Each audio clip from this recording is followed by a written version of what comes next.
हलचल भाई टारगेट पर आजा देती है भाई ना जी।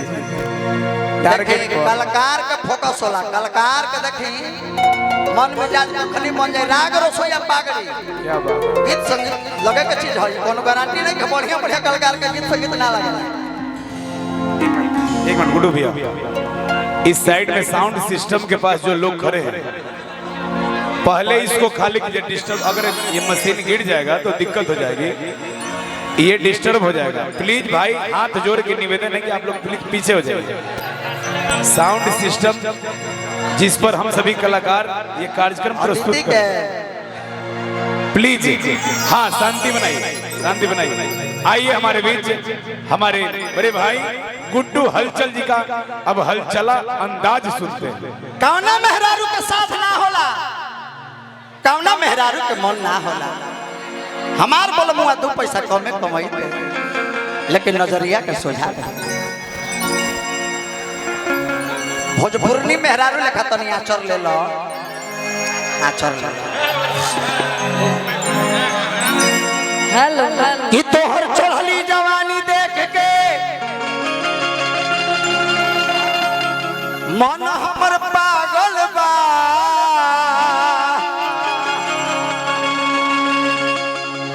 का कहीं हम नचनिया के छोड़ के अदिति से दिल लागल बा। पब्लिक के भी मन बया जा 501 रुपया का पुरस्कार स्वर्गीय हीरा राय जी के भतीजा हरेश्वर राय जी के तरफ से 500 रुपया का पुरस्कार। अभी तक ले 500 रुपया मिलल ना हो, खाली 10 की 20 के में तो लोग झुराइल बाड़ा। चलिए हमर जिंदगी तबाह कली गे।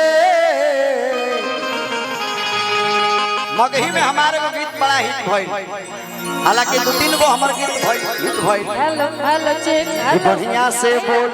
आप ही का गाना था ना, इन्हें गाना कि तोहर नमवा लिखाई चेला के। काट के। हमारा चेला के गीत है, मुकेश भाई के इनकर गुरु के गीत मुकेश लोथा के गीत बाबू भगला ना बलाते कहत रही तो लोथा भाई के गीत बा। लोथा भाई के पैदा कइल हो, कुंदन हीरा के गीत बा, सर्च करे। राजकुमार मौसा के बेटा लोथा के गीत बा। गुड्डू चोरावा मत, वहीं से चोरी चालू कइले बा। सर्च मारो पहले जानबो तब न फनबो होता ना। वाह गाना बजाना होके गाना बजाना बीच में नौटंकी मत करो। मगही एगो गीत बा, 1000 गो पेश कर समय ही जे कहां बाड़ो। हमर जिंदगी तबाह कइली गे। हमर गीत तो 80 से ज्यादा चोरा के गा देले, 10 दिन 15 दिन पहले।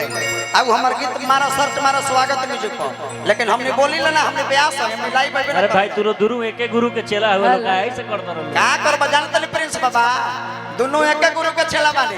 हम शिवाला में जाकर लगनी एक चिमनी के ईटा बानी, आई चल गेले शौचालय में।